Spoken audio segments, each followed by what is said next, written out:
Wales and South Africa, folks, 30 points to 14. Pretty dominant win from the men in green. Wales, I think, gave a pretty decent account of themselves, but ultimately, Springboks too good in this one. Scoreboard certainly pushes out towards the end of the match. We'll go through some key events and stats, and you guys can let me know your thoughts. Hopefully, we can get through this before my power turns off, which is going to happen very shortly.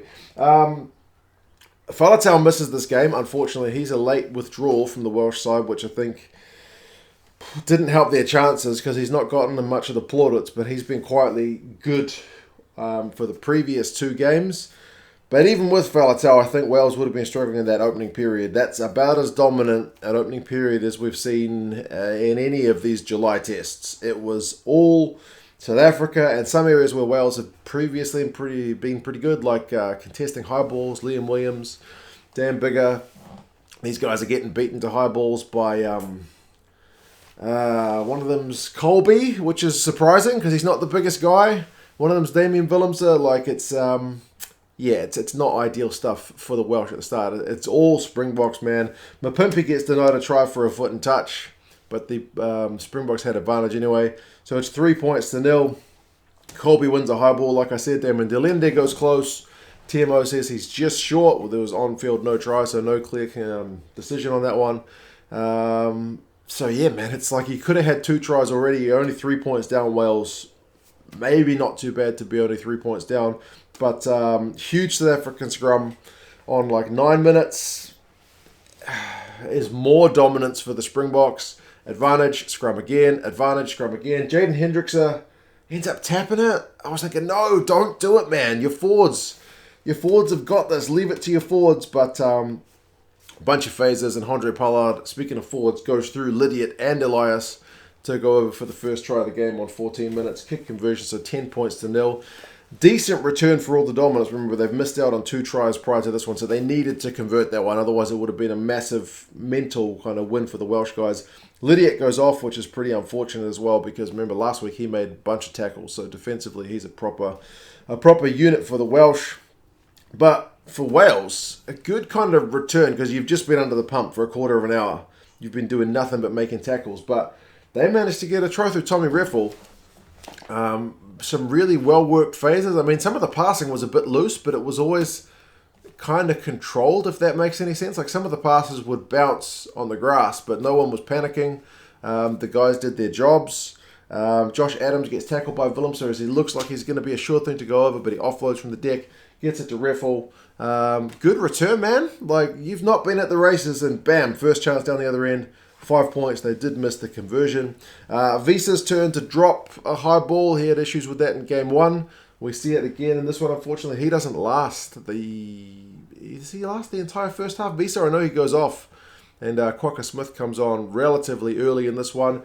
Kolbe goes off because George North... was it because George North fended him in the face? I'm not sure. Kolbe's got blood around his face. Maybe it was a clash somewhere else, but he goes off. It's kind of all on. Kieran Hardy's winded because Eben Etzebeth smashed into him. I don't blame him. I wouldn't be getting up after a hit like that. But, very physical. Physical encounter, which is the way the Springboks boys... They enjoy that. Wales get a yellow card warning on 25 minutes. One of those games where...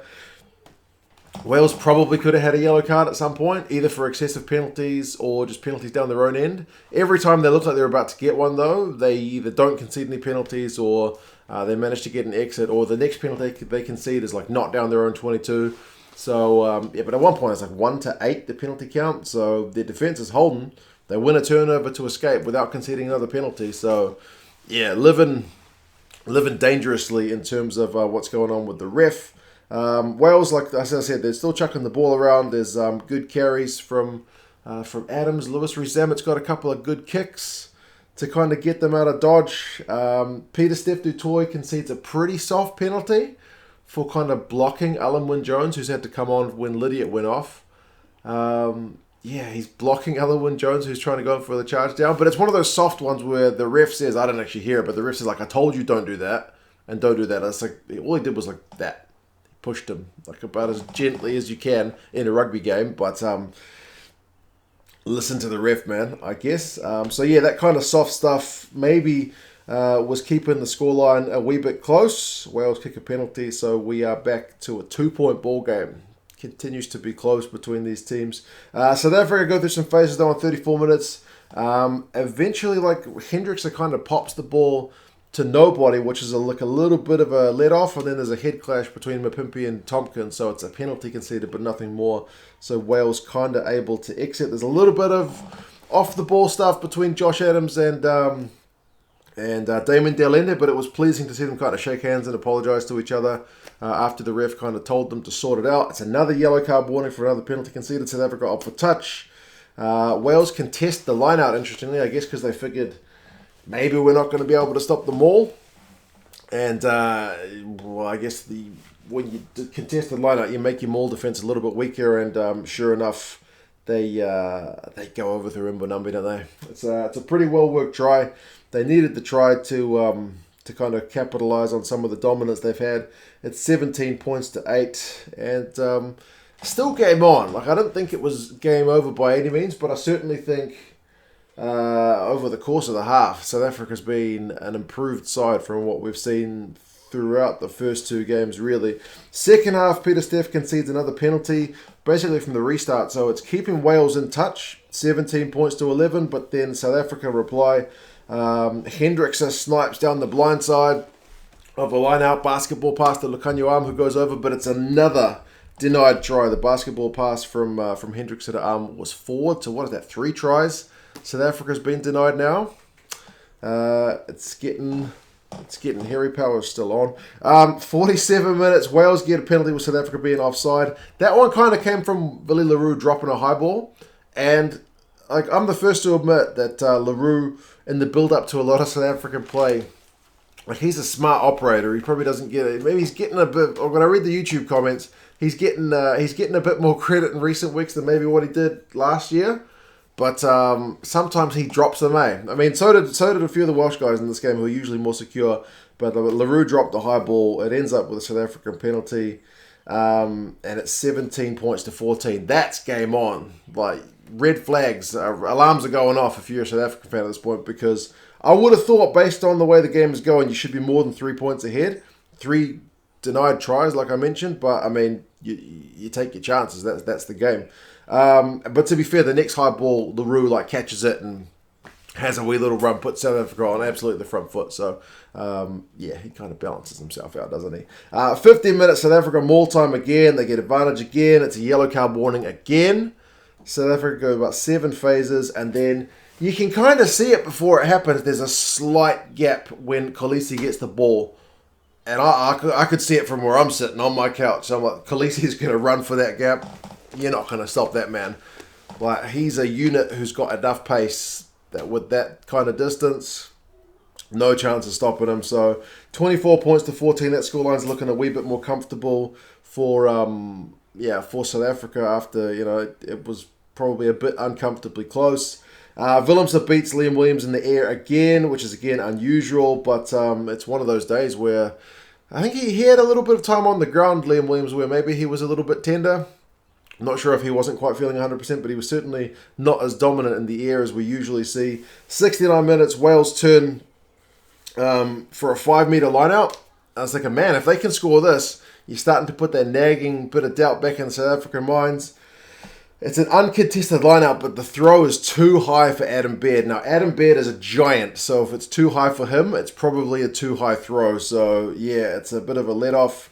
I mean, Wales didn't go down without a fight, though. They did have some pretty good attacking runs before.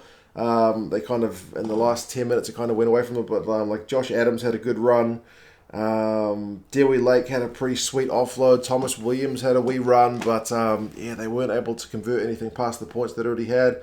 And then in the final kind of 5, or is it even less minutes, South Africa, a couple of penalties. Handre Pollard knocks them over, easy as you like.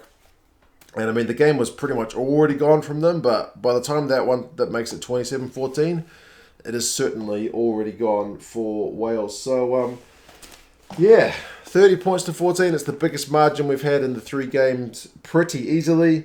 Stats-wise, run meters 385 to 250, pretty dominant. South Africa, 59% possession. That's a lot. Territories are pretty much an even split, though. But clean breaks is 3 apiece.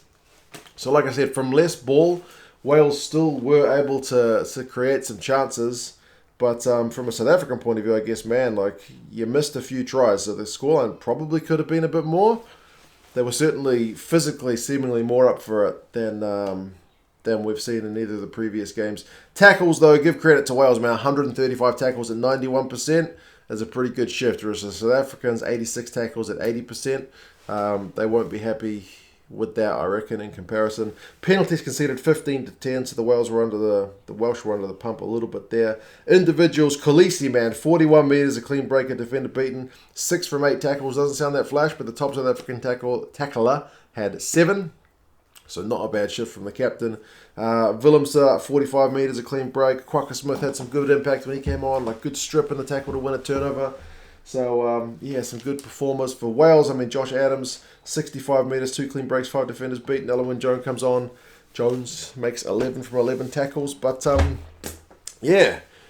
to the Welsh boys, man. They made a good series of it. Even though they lost the series, they've still got their first ever win in South Africa. You got to give them massive credit for that, as I said. But ultimately, in this one, South Africa, their big guns back for this third game just proved a bit too good. The turf still tears up a bit, which is unfortunate.